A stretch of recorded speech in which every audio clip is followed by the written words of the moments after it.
Պարոն նախագահ, հիմա ճիշտ ժամանակն է քննարկելու ոչ միայն ժողովրդավարության վրա եղած ճնշումները, այլև հաստատությունների ունակությունը ձևավորելու իրական արդյունքներ արագ փոփոխվող և հակամարտությունների հակված աշխարհում։ Եվրոպական քաղաքական համայնքի գործարկումից ի վեր գլոբալ իրավիճակը դարձել է ավելի լարված և բևեռացված։ Կայուն խաղաղության և մեծացող բարեկեցության փոխարեն մենք ականատես ենք լինում ռիսկերի, բախումների և աշխարհաքաղաքական ցնցումների բազմապատկման։ Աշխարհն ավելի խաղաղ չէ, և շատ վայրերում նույնիսկ բարեկամությունն է քաղաքականապես բարդացել։ Սա արտահայտում է ավելի մեծ մտահոգություն։ Հաստատությունները դժվարանում են կառավարել բարդությունները, աջակցել անցումային փուլերին և ամենակարևորը կանխել պառակտումն ու հակամարտությունները։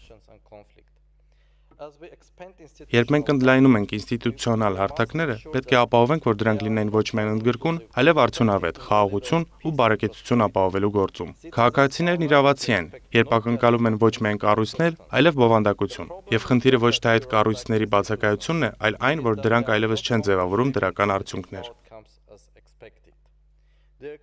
Հարգելի գործընկերներ, քննարկվող համագործակցությունից բխում է մի շարք առանցքային ակնկալիքներ։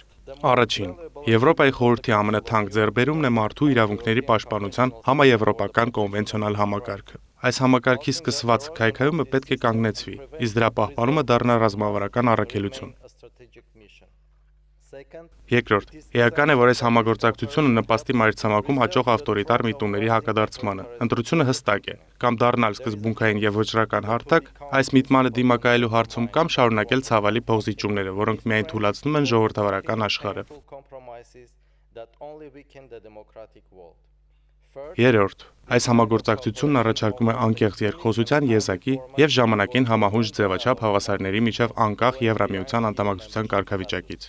Այս ընդգրկուն միջավայրը հնարավորություն է տալիս իմաստալից մասնակցության և փոխադարձ ճանաչման համար։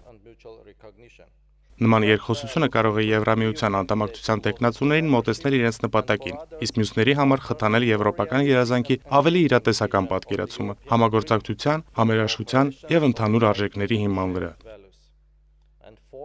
Չորրորդ, ցանկացած համագործակցության առանցքում պետք է լինի խաղաղությունը։ Աշխարհում, որտեղ խաղաղության պակաս կա, այն պետք է վերականգնվի դիվանագիտության, իրավունքի գերակայության, վստահության և պատասխանատու առաջնորդության միջոցով։